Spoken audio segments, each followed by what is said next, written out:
Сәлеметсіздер ме оқушылар? Қазақ тілі 2-ші сынып. Сабақтың тақырыбы дене мүшелері. Сабақтың мақсатымен таныс болайық. Оқушылар, жаңа сөздерге көңіл бөлеміз. Дене мүшелері, части тела.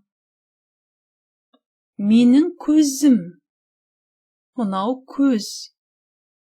Менің құлағым, мынау құлақ. Сенің құлағың, сенің құлағың. Сенің тісің, мынау тіс. Оның мұрны, мынау мұрын. Оның құлағы, менің моя, мой. Сенің твоя, твой. Оның его, ее. Біз бүгін дене мүшелерімен танысамыз. Жақсы, жаңа сөздерді қайталаймыз. Көз, құлақ, тіс, мынау ауыз, мынау мұрын. Жақсы балалар, енді сурет бойынша жаңа сөздерді бірге оқимыз. Прочитаем новые слова. Мынау көз, мынау құлақ, мынау мұрын, мынау ауыз, мынау тіс. Тыңдалым тапсырмасы. Тыңда, оқы, қайтала. Менің атым Әнел. Менің көзім үлкен.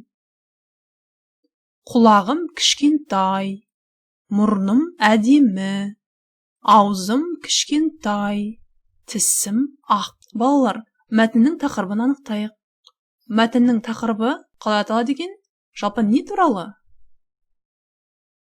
Дене мүшелері, части тела. И ответим на вопросы. Сенің атың кім? Менің атым Әнел. Жарайсыңдар балалар. Екінші сұраққа жауап беріп көрейік. Сенің көзің қандай? Менің көзім үлкен. Дұрыс. Сенің құлағың қандай? Құлағым кішкентай. Сенің тісің қандай? Тісім ақ. Біз мәтінді оқыдық, сұрақтарға жауап бердік. Мы прочитали текст, ответили на вопросы. Мәтіннің тақырыбы дене мүшелері. Және мәтіннің тақырыбын бірге анықтадық. Бірінші тапсырма. Суретке қара, сөйлемдерді толықтырып жаз. Суретке мұқият қарайық балалар. Аннаның несі әдемі? Аннаның көзі әдемі. Сашаның несі үлкен? Мұрны үлкен. Бұл Әлібектің несі? Аузы. Әнелдің тісі таза. Мынау тіс. Менің екі құлағым бар. Екі құлағым бар. Осы сөйлемдерді оқып, қажетті жалғауларды жалғап жазамыз. Көзі, мұрны, аузы, тісі, құлағы. Жалғауларды дұрыстап жалғаймыз. Обратите внимание на окончание. Келесі тапсырма. Мына сөздерді қазақ тіліне аударып жаз.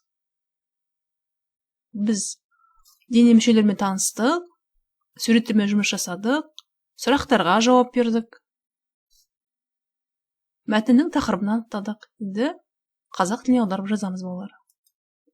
Есте сақта, запомните. Менің көзім әдемі. Менің көзім. Оның мұрны кішкентай. Оның, его, ее. Сенің құлағың үлкен. Сенің қалай болады?